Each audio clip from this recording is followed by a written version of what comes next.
Nakalabas nga yung kalahati ng kanyang katawan. Nagkaroon ng sunod-sunod na putukan matapos na isbato yung pinjasin sa loob. At nakita na naman natin yung bahagi ng katawan ng tao na yon na lumabas doon sa may unahang bahagi ng pintuan, Ted. Nilalapitan siya ngayon ng isang SWAT at nakita natin patuloy pa rin umuusok yung likurang bahagi nitong booth. At sila ito na nga siguro, yung Captain Mendoza, sinisiguro naman ng SWAT, Ted, na ito ay walang anumang eksklusibo na pwede pang sumabog sa kanyang katawan. Pero mukhang sa issue ito ay patay na, Ted. Mukhang nadalo ng sunod-sunod na putok na pinakawala ng SWAT kanina matapos na ipasok yung tirgasin sa loob. Magkakaiba yung tunog ng bala na ating narinig kanina na sunod-sunod. Marahil paalitan ng putok yun sa pagitan ni Mendoza at itong mga grupo ng ating SWAT team.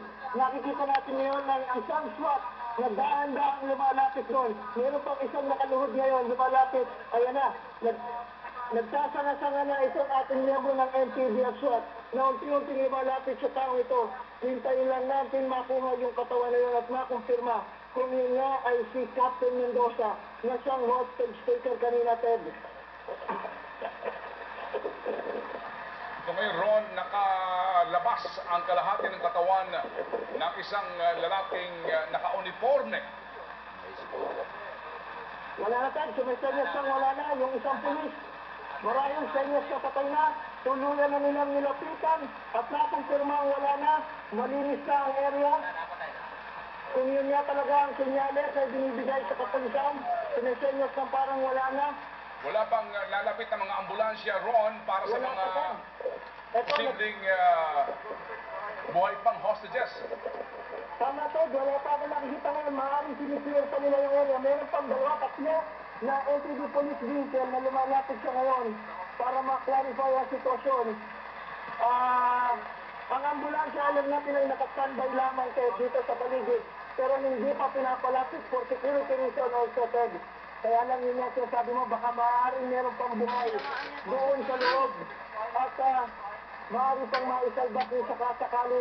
Siguro ito sa lamang sa mga standard operating procedures ng police na kailangan i-clear muna ang area bago papasukin ang medical team na siyang aalalay naman sa mga hostage. Hindi pa kayo binira ng tear gas. Mukhang wala pa talagang kilos ng anumang medical team.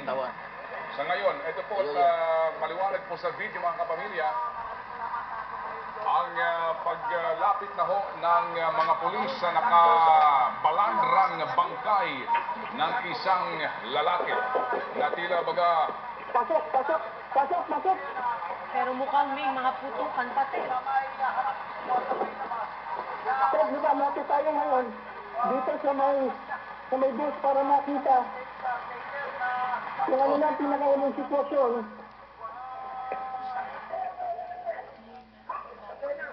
Ted, ang forma, Ted, ang forma, Ted, ay nakatingin sa lupa.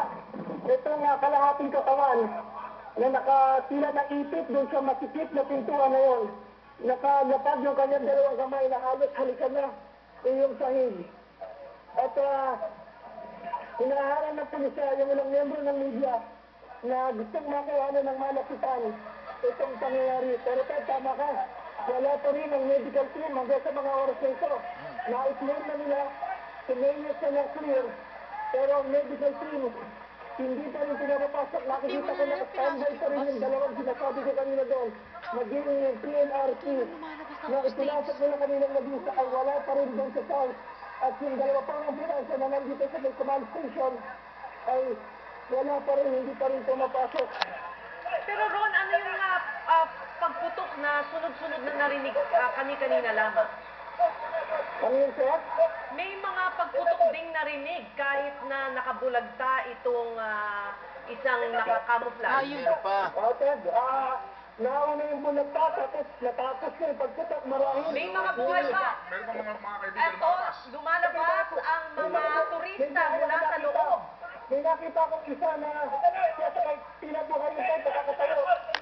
Nakakatayo yung Ted. At pinasok na, tinitingnan na yung luwaban. May isang pinasok na naka-green. At babaeng turista. Isang babae, isang lalaki. Ano, Ted, ang nakita Ayun, meron natin pang isa, lumabas. nakakulay orange set and Ted. Tinatakbo rin ngayon dun sa pick-up. Ngayon, Walang lumalapit pa na ambulansya o anumang wala Red Ted, Cross eto. team. Ngayon pa lang Ted, dumarating yung ambulansya. Nakikita ko dun sa may likuran. Ngayon pa lang dumarating.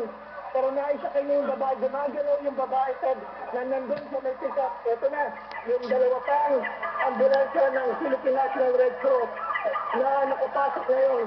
Kung inyo marinig sa akin background at marahil nakikita nyo rin sa inyong mga video shots ngayon. Sibilya naman. Napakaraming ambulansya Ted. Ayun, meron. Ay, mabuti naman.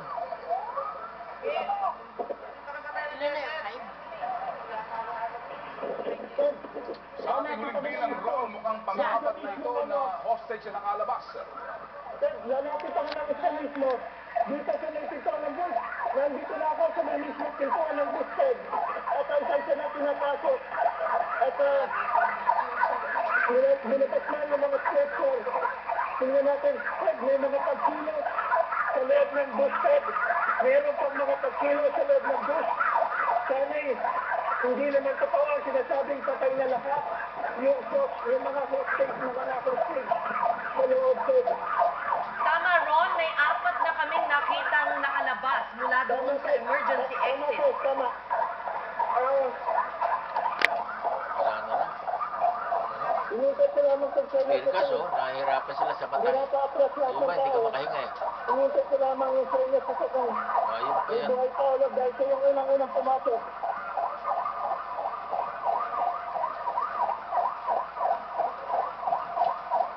Hindi ko maaninag ng extra sa loob dahil nakasarado pa rin ang mga kurtina. Pero maliwanag Ron, doon sa itsura ng isang pulis na nanggaling sa loob ang hapdi ng kanyang mata. Sa kanyang pagpipilit na makakuha ng tubig ulan para maidampi sa kanyang mata. Ito yung epekto ng tear gas na pinakawalan sa loob ng bus, Ron. Nakita ko ngayon yung isang turista dito nakasakay sa ambulansya. Ginagamot doon sa tour bus na kanyang nakuha kanina.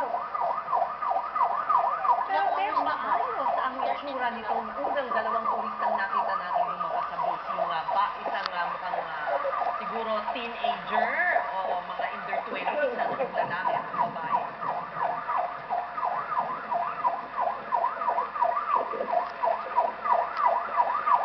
Alam mo ito, nakakakulasot yung